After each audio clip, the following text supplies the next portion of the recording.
2:45. Acompáñenos todos los martes y viernes a las 2:45. El programa. Buenas tardes, estimados radio escuchas.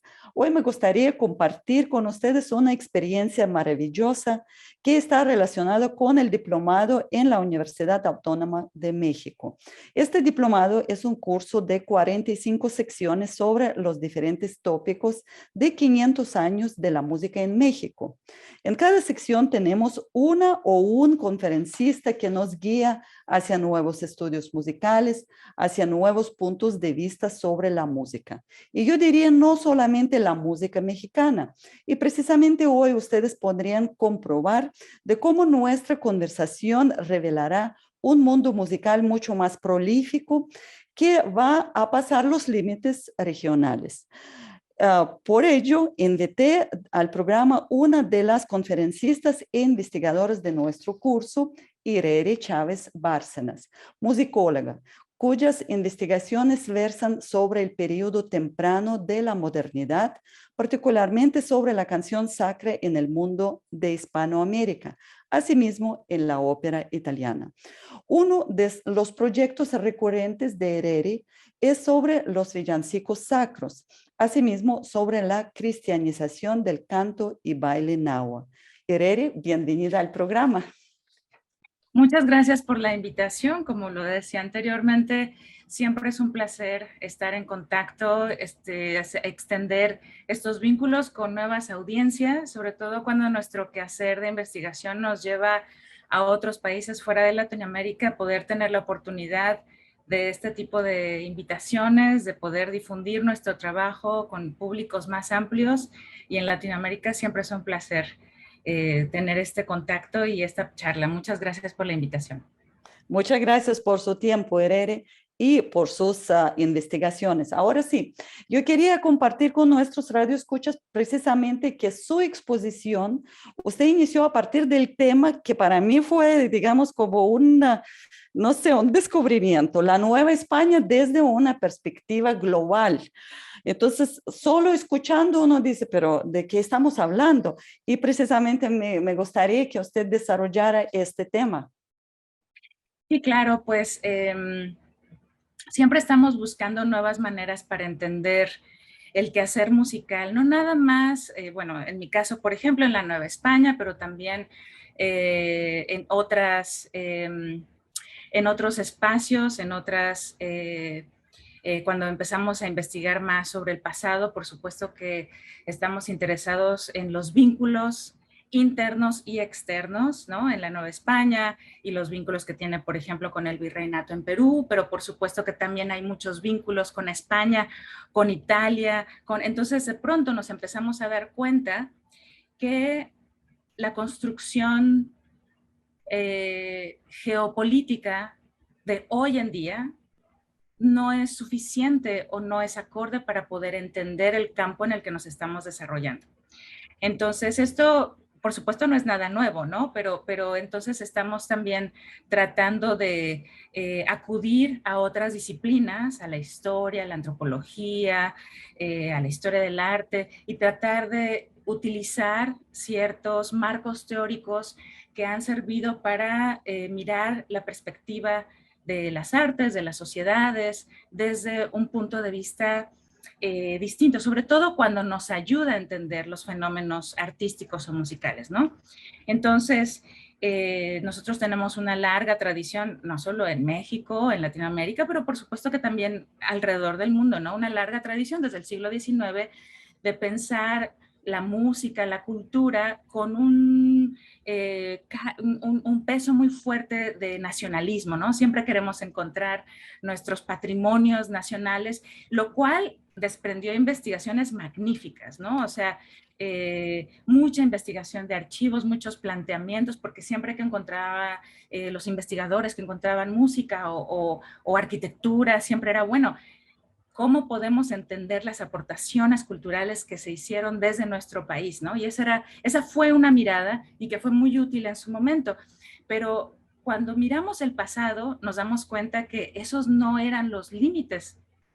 Las sociedades en su momento se pensaban distintas y simplemente la conformación, como yo decía, geopolítica era muy distinta. Entonces, siempre me gusta, como lo empezamos en la conferencia hace unos días, ¿verdad?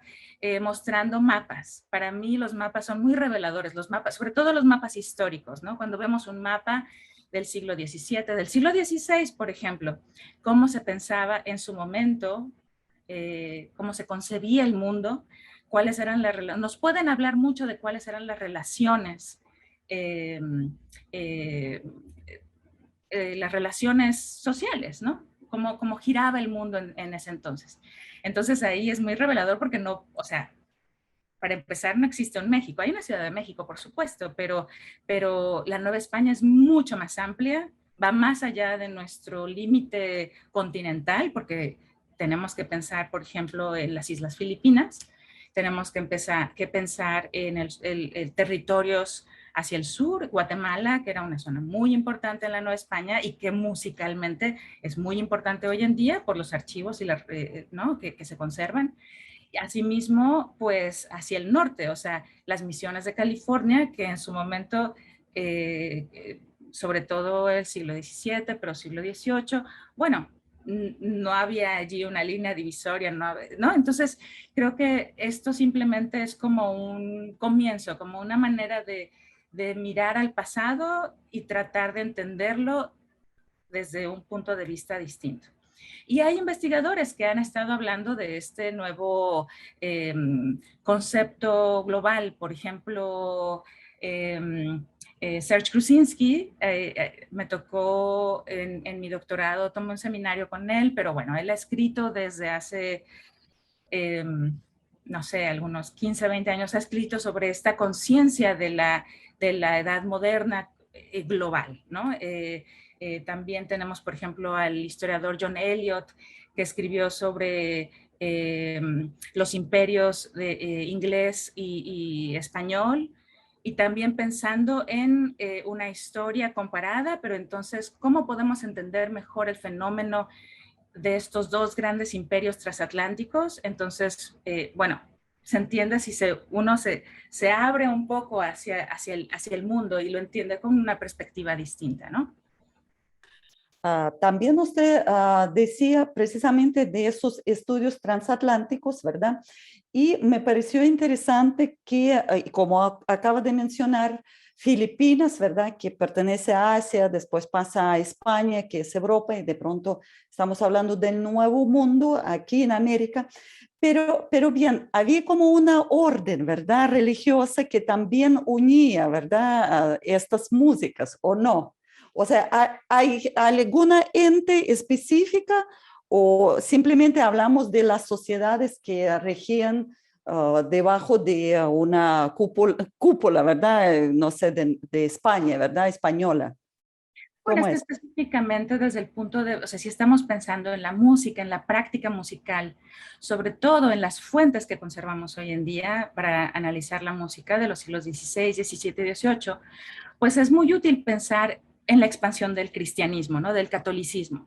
Entonces, no nada más, o sea, inclusive la Iglesia Católica, pues de ahí se desprenden muchísimas órdenes, hay diferentes misiones y hay diferentes tipos de música y de prácticas que se van imponiendo, regularizando, expandiendo, que circulan, ¿no? Uno lo puede ver, por supuesto que entonces uno adquiere también las herramientas para ver cuáles son esas fuerzas imperiales, ¿no? O sea, tratar de ver también la historia de la expansión del catolicismo tiene muchos ganadores y vencedores, si lo queremos poner con esos conceptos, ¿no?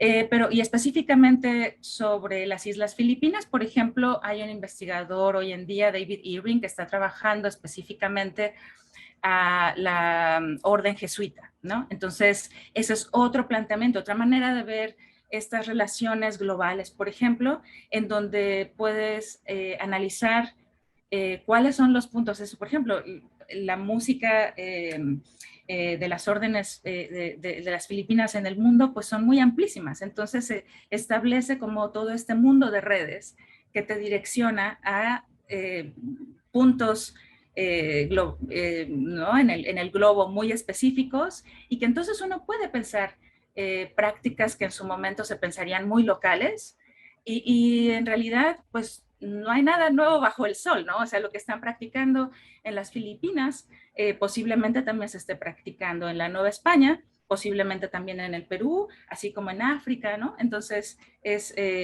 hay distinto, este es como un marco teórico específico, ¿no? Pero uno puede pensar, por ejemplo, bueno, el Imperio Español, ¿no? O el reino de Felipe II, y entonces tratar de pensar cómo hay ciertas maneras de, cómo circuló un género muy específico en algunos puntos del país, o simplemente como en mi caso, yo estudio una ciudad, Puebla, en la Nueva España, Puebla de Los Ángeles.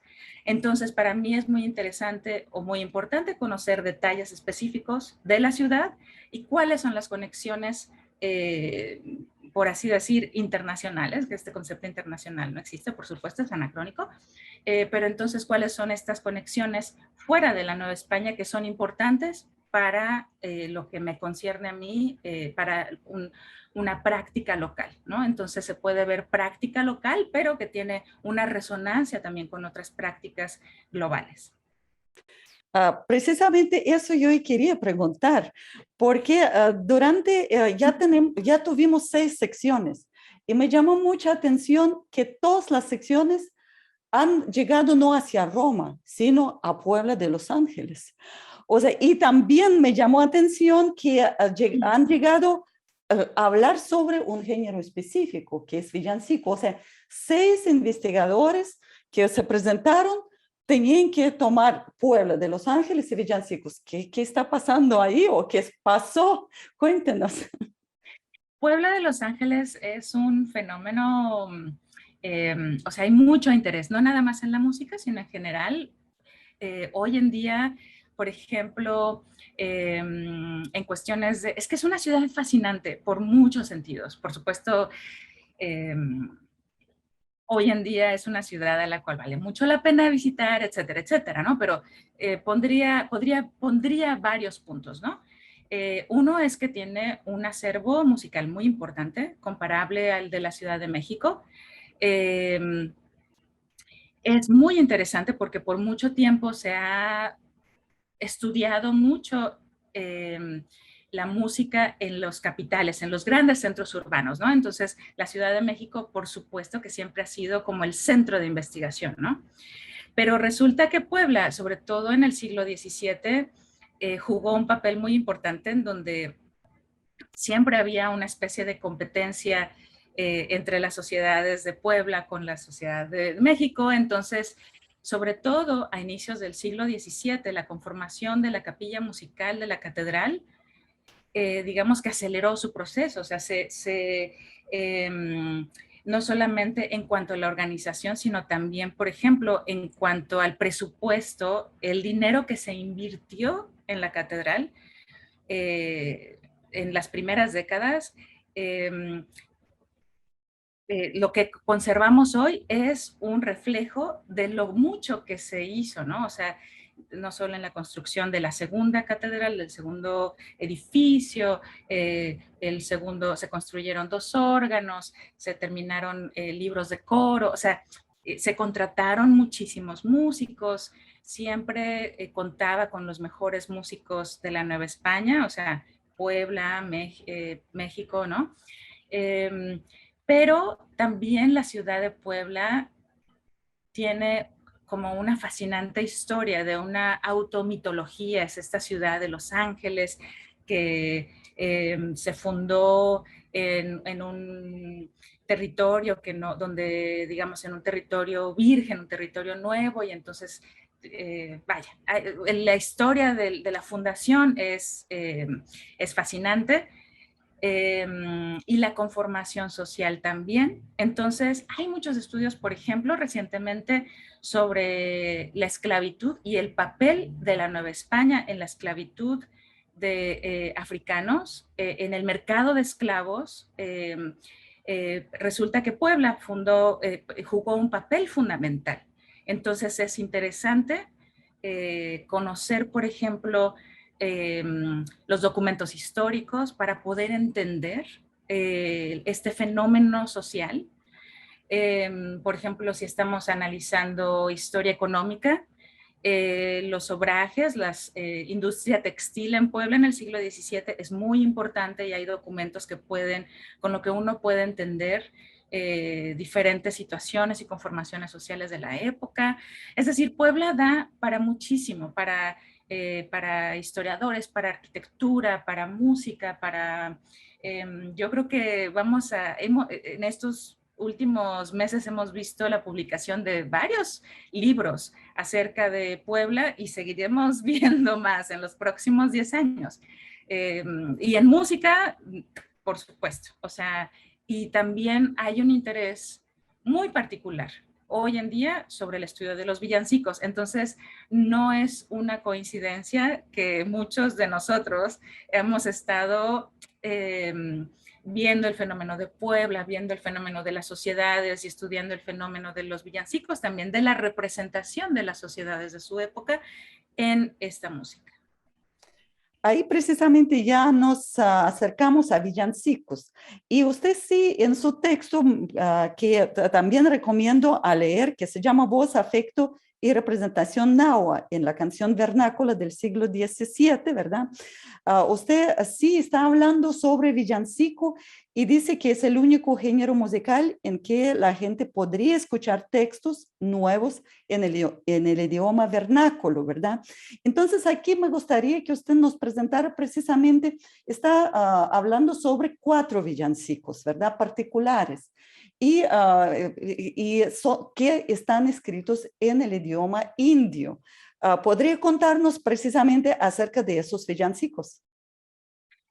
Claro, en este artículo específicamente me enfoqué en los villancicos en idioma náhuatl, que en el documento en donde se encuentran estos villancicos, el cancionero de Gaspar Fernández, digamos que en esa época no era nada innovador escribir, bueno, los villancicos son canciones devocionales que se cantan en las fiestas más importantes de la ciudad, no nada más del calendario litúrgico, es decir, la Navidad, Corpus Christi, ¿no? O el santo patrono de la ciudad, pero también, por ejemplo, para recibir al nuevo obispo, para recibir al nuevo virrey en la ciudad. Entonces se hacen estas canciones, se hacen estos villancicos y se adapta para celebrar un evento específico, ¿no?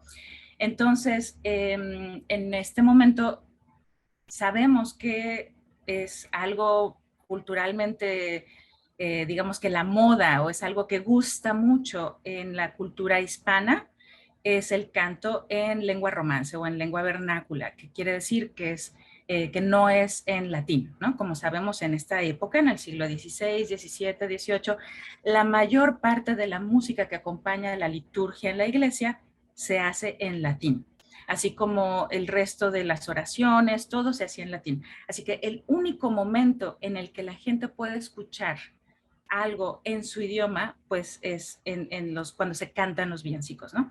Pero no nada más se hacía en español, la mayor parte de los villancicos estaban escritos en español. Claro, si estamos en Portugal, pues también había muchos villancicos en portugués, pero inclusive en Portugal gran parte de los villancicos son en español.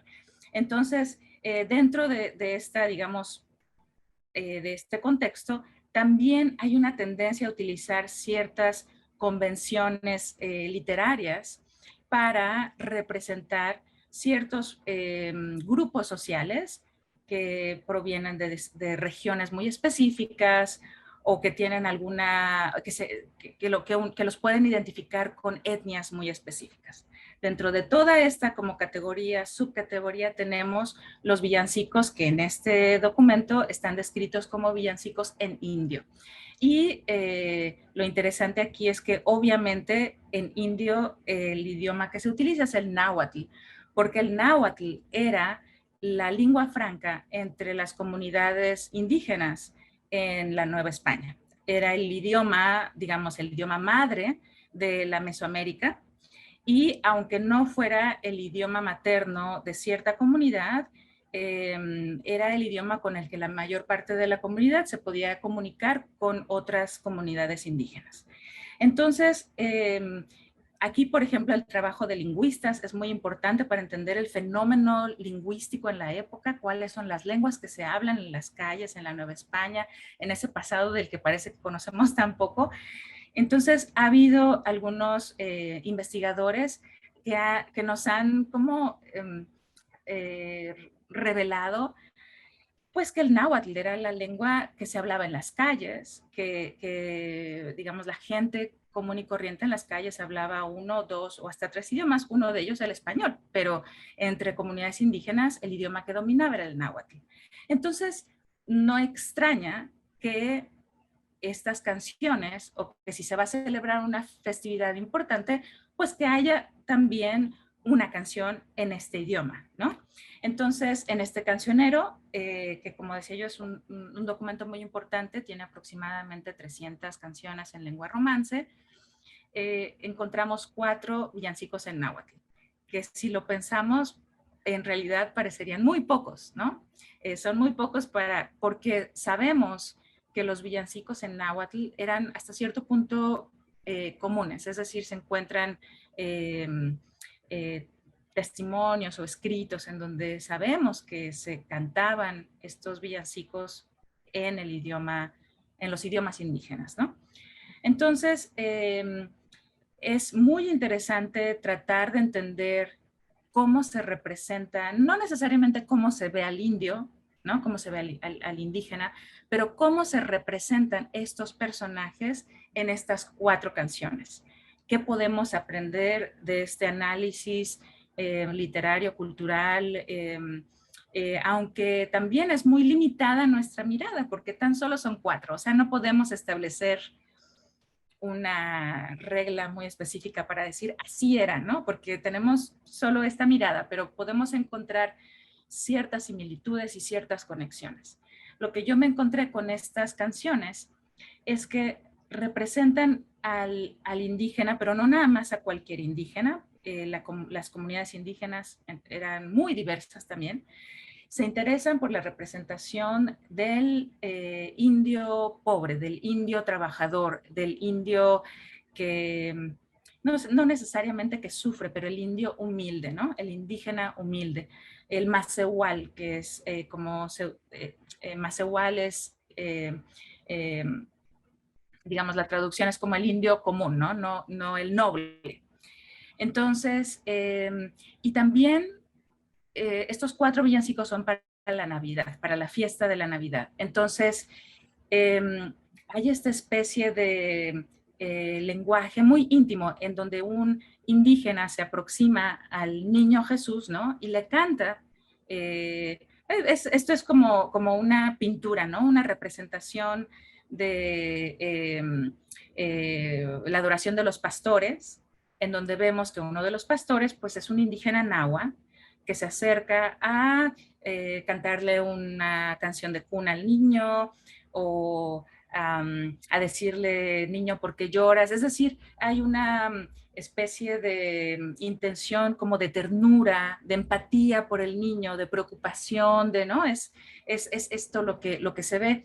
Y también analizando lo que está pasando en ese momento, en la época, específicamente en Puebla, también lo que yo me encontré es que se habla mucho sobre una reforma laboral, se habla mucho sobre el maltrato de los indígenas en los obrajes, sobre la pobreza y la humildad. Entonces, a partir de distintos documentos, digamos que mi conclusión, mi interpretación, es que estos villancicos están tratando de reflejar la imagen del indígena como una manera de hacerlo, de humanizarlo, ¿no? Como una manera de reflejar o de humanizar en su pobreza, en su sufrimiento, cierta similitud con el sufrimiento de Cristo, que además esto es muy común en la época, ¿no? Una de las enseñanzas en las lecturas de la fiesta de Navidad precisamente es entender el sufrimiento de Cristo, ¿no? Por los pecadores, etcétera, etcétera. Entonces, tratar de entender o de ligar, establecer ese vínculo en donde el indígena, digamos que se convierte como en un modelo de cristiandad. Que esto sea un conflicto con los intereses económicos del imperio, por supuesto que lo es, con algunos intereses de la iglesia, por supuesto que lo es. Entonces, esta es una manera de tratar de entender ideologías, teologías y también fuerzas económicas, sociales, vaya, tratar de entender en su contexto estas canciones. Sí, yo creo que en su artículo usted también habla de que cuando en villancicos se utilizaba alguna lengua vernácula, o sea, no es solamente, digamos, indio, ¿verdad? Náhuatl, o también se utilizaba, digamos, vizcaíno u otras lenguas, ¿verdad? Siempre es una representación, digamos, negativa, ¿verdad? De las personajes o poblaciones vivientes en Nueva España. Pero aquí vemos que más bien usted da otra aproximación, ¿verdad? Precisamente es humilde y es sufrimiento de Cristo y sufrimiento del indio, ¿verdad? Parece ser así, como así la entendí. Sí, sí, es muy común, sobre todo, creo que esto existe en muchos géneros dramáticos, ¿no? Cuando se representa al otro, es una oportunidad magnífica para la burla, para la risa, para, ¿no? Entonces, y también tenemos que entender que en las fiestas religiosas hay momentos para lo serio, hay momentos para la risa, hay momentos, ¿no? Entonces, esto que seguimos viendo hoy en día en nuestras fiestas tradicionales, ¿no? Pero por supuesto que los villancicos que el villancico de negro, por ejemplo, que hoy en día también ha atraído mucho la investigación, la mirada de los investigadores por la burla, ¿no? Se vuelve una convención entender, representar al el esclavo africano de manera demasiado alegre, demasiado extrovertido, ¿no? Entonces podemos analizar ahí cuáles son los códigos de, por un lado, la convención literaria, pero también por otro lado, cuáles son los códigos de diferenciación étnica y social, ¿no? Pero sí, cuando uno lo compara con estas representaciones que precisamente aluden a la burla, aquí vemos que está pasando algo muy distinto, ¿no? Si analizamos a detalle otros villancicos, inclusive villancicos de negro, así, también encontramos ciertas empatías, o sea, la excepción a la regla, ¿no? También si pintamos todo con la misma brocha, luego nos damos cuenta, no, es que hay excepciones también. Entonces, por supuesto que también hay excepciones o algunas canciones, algunos villancicos en donde hay una convención, un llamado a la risa, pero al mismo tiempo un cuestionamiento eh, muy serio sobre las condiciones de esclavitud, sobre las condiciones laborales, no nada más del indio, sino del africano, etcétera, ¿no? Entonces, eso a mí me gusta mucho tratar de explorar mucho más allá de lo que está sobreentendido, ¿no? Tratar de entender hoy en día también como nuestros marcos y luego como desilvanar, ¿no? Sí, y usted también, como ya se acercó precisamente al género teatralizado, ¿verdad? Que villancico es un teatro dentro de la iglesia, ¿verdad? Y precisamente aquí me gustaría que nos contara, y lo que está también en su artículo, que usted está más bien diciendo acerca de tradiciones nahuas, ¿verdad? De baile y danza, y también trae por medio de varias expresiones prosaicas, ¿verdad? Cómo fue la fiesta nahua, ¿verdad? Y lo ve también en los villancicos. No sé, trae instrumentos y, no sé, bailes, danzas. ¿Nos puede contar acerca de esto? Claro, porque cuando vemos estas canciones en náhuatl, también tenemos que entender que las canciones en náhuatl tienen o tuvieron una larga tradición mucho antes. O sea, esto fue 1600, las canciones de Fernández son de 1611, 1614, Pero las canciones en idioma náhuatl tienen una tradición muy previa a la llegada de los españoles, ¿no? Obviamente, la canción y el baile ceremonial era algo fundamental para la sociedad, para las sociedades mesoamericanas. Entonces, lo que es muy interesante, pero lamentablemente no tenemos documentos, no tenemos, o sea, no hay una notación musical a la que podamos acudir para recrear. Eh, no tenemos, inclusive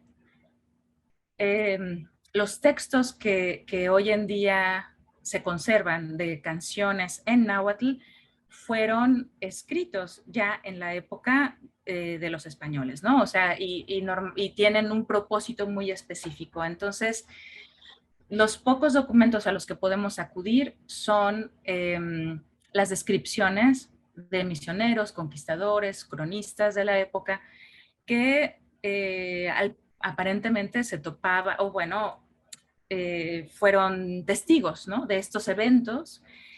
Y sobre todo es bien interesante cuando vemos a religiosos, misioneros, franciscanos, jesuitas, describiendo estos eventos muy desde su experiencia, y por supuesto ellos lo que quieren hacer es expurgar las prácticas religiosas locales, ¿no? Porque ellos quieren introducir el catolicismo, ese es su objetivo, pero cuando uno lee estos textos con atención, muchas veces se da cuenta de la admiración, más que de la sorpresa, es realmente ven la riqueza con la que las comunidades en ese momento celebran a sus dioses. Entonces pareciera como si ellos quisieran utilizar esa herramienta, por supuesto, cambiando a los sujetos, ¿no? Cambiando pero digamos que conservar la práctica, pero con otras creencias, encaminado para el cultivo, para la devoción católica.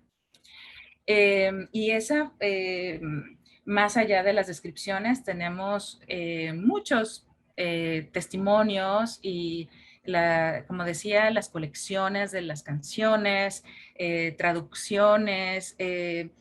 Sahagún, por ejemplo, que fue uno de los misioneros que trabajó con eruditos, poetas, nahuas de su época, entonces ellos se dedicaron a recolectar, escribir, ¿no?, en alfabeto todas estas canciones, y lo que ellos creían era crear un nuevo repertorio de canciones, pero con católicas, ¿no? Pero la intención que tenían era que estas canciones se iban a utilizar en el contexto litúrgico de las grandes fiestas, en la plaza, digamos que con los instrumentos con los que eran fundamentales para esta, digamos, ceremonialización, que por supuesto son los tambores, los atabales, ¿no?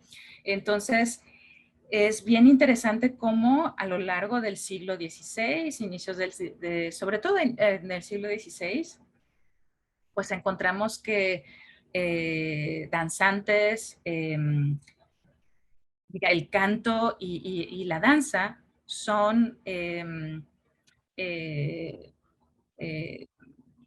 ¿cómo se dice?, propiciadas, o sea, se busca que haya una continuación de estas tradiciones dentro del contexto, dentro de la liturgia católica. Entonces, de ese momento, inclusive ya, digamos que esta práctica híbrida, ¿no?, que es el canto nahua con texto católico, en un contexto de una fiesta católica, digamos que ya esto lo podemos entender como una práctica híbrida. De allí a las canciones en náhuatl de Fernández hay todavía muchos procesos de intermedios, ¿no? Lo que vemos que sucede con las canciones de Fernández o con los villancicos de Fernández es que evidentemente esta danza y baile que se hace en el contexto litúrgico por danzantes nahuas, digamos que hay una intención de retomar eso y utilizarlo para la representación del indígena. Y entonces, aquí es en donde vemos cómo tal vez la música pueda reflejar, no necesariamente la música,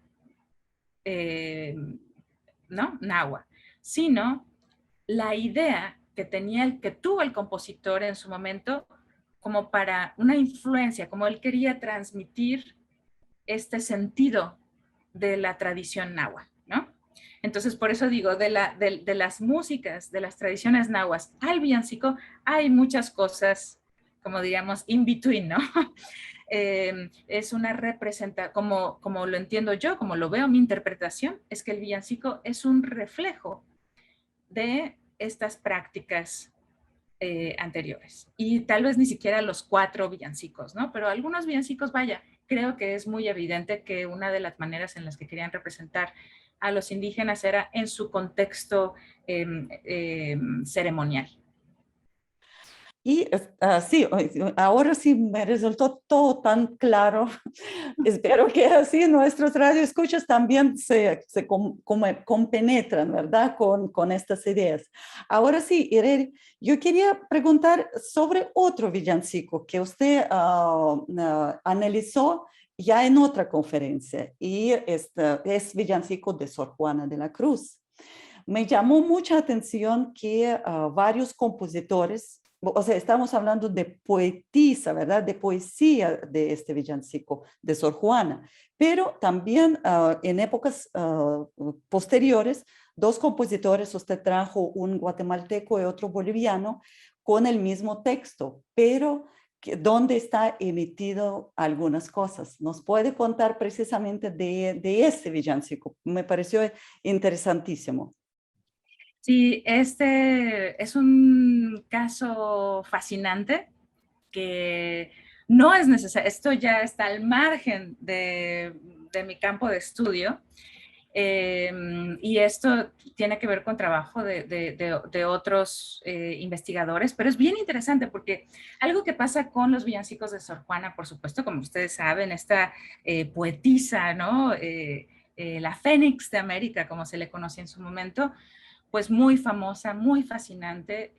Bueno, ella eh, jugó un papel central para precisamente los villancicos, para la celebración de las fiestas, de las grandes fiestas, tanto en Puebla como en la Ciudad de México, porque a ella le encargaron juegos completos de villancicos para las fiestas, algunas fiestas de la Virgen María, las fiestas de San Pedro. Entonces ella, básicamente un juego completo quiere decir que son los villancicos necesarios para la celebración, para una gran celebración. Entonces, por ejemplo, para Navidad, pues se necesitan 9, 8, depende, ¿no? del lugar, pero normalmente 8 villancicos que se van incorporando a la liturgia de Maitines, bueno, al oficio de Maitines.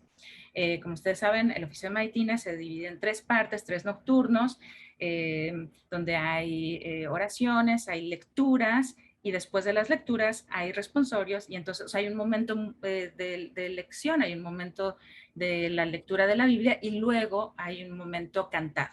Y ese momento cantado es en latín, pero en la cultura hispana les encantaban las canciones en romance, ¿no? Entonces ahí era la oportunidad para cantar villancicos en lengua romance. Entonces, lamentablemente no se conserva ninguna de la música que originalmente, o sea, la música para la que se le pidió texto a Sor Juana. No se conserva música de Puebla o de la Ciudad de México. Pero sí se conservan música de otros compositores, de Rafael Castellanos, específicamente para la Catedral de Guatemala, y de Manuel de Mesa, en la Catedral de Bolivia, en La Plata. Entonces, el villancico específicamente del que yo hablé se llama Silencio, Atención, que canta María, y lo que brevemente analizamos en esta clase, que como decía, no es mi tema necesariamente de investigación, pero lo que analizábamos era cómo Sor Juana utiliza la voz, su voz como su voz femenina. Ella utiliza unas técnicas literarias en la época para traer autoridades de la iglesia, para hablar de los padres de la iglesia, pero por supuesto a ella le interesa traer figuras femeninas, ¿no? Entonces, bueno, para empezar, este es un texto para la Virgen María, entonces ella comienza su texto diciendo, silencio, atención, que canta María, ¿no? Entonces, esto que es algo muy común en los villancicos, no es nada nuevo. Normalmente los villancicos, sobre todo al principio de un nocturno o así, pues siempre es como, ey, ey, ey, ¿no? Pongan atención que ya vamos a comenzar. Muchas veces escuchen, atiendan, o sea, esto es común, ¿no? Pero aquí es bien interesante porque en el estribillo ella dice, silencio, atención que canta María, y después dicen, escuchen, atiendan, que a su voz divina los vientos se paran y el cielo se inclina, ¿no? Entonces ella está llamando la atención de que es la voz de María, la voz divina a la que uno va a atender. Y hay dentro de la mitología griega, que a la que todo, o sea, en el siglo XVII todo el mundo tiene en mente, pues es Orfeo, que es esta figura, ¿no? Como el músico más famoso de la época, o el músico más, el personaje músico, ¿no?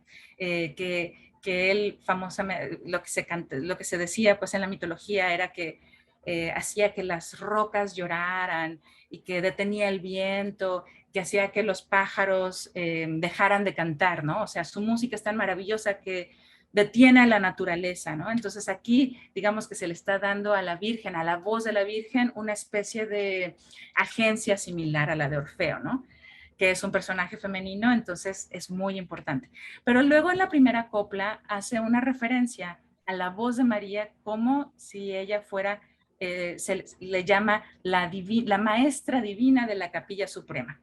Entonces yo mi interpretación o lo que yo sugería es que aquí ella está planteando que la Virgen María de pronto se convierte o toma un papel mucho, muy superior al del maestro de capilla, que como ustedes se imaginarán, el maestro de capilla es el director del ensamble musical en la catedral. Entonces ella está escribiendo el texto para esa catedral y ella está mandando su texto y está diciendo la Virgen María, pero además, más adelante, ella dice, bueno, que la maestra divina de la Capilla Suprema hace ostentación lucida de su sin igual destreza. Entonces ella está hablando de la destreza de la voz de María, pero también es su propia voz como escritora, ¿no?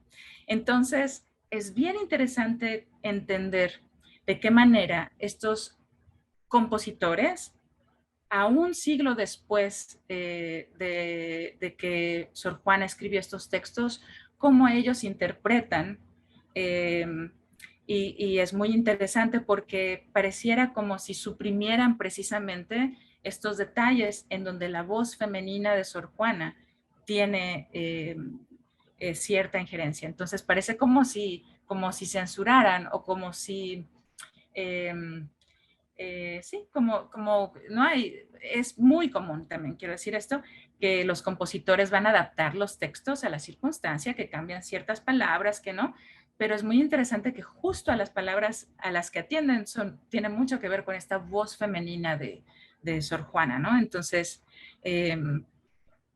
vaya, eso es muy interesante, sobre todo en nuestra época, donde es tan importante los estudios de género, en donde podemos atender a estos textos, a la circunstancia de vida de Sor Juana, y poder entender qué nos está diciendo Sor Juana y cómo ella se desenvuelve desde su entorno. Ella vive enclaustrada y es una monja de claustro, pero vive en un contacto directo con la élite cultural, con la élite política. Ella, o sea, la van a visitar los virreyes, vaya, ella además la publican en su tiempo, publican todas sus obras son publicadas en España, o sea, ella es muy conocida y tiene mucha agencia aún viviendo, aún desde su vida de convento, ¿no?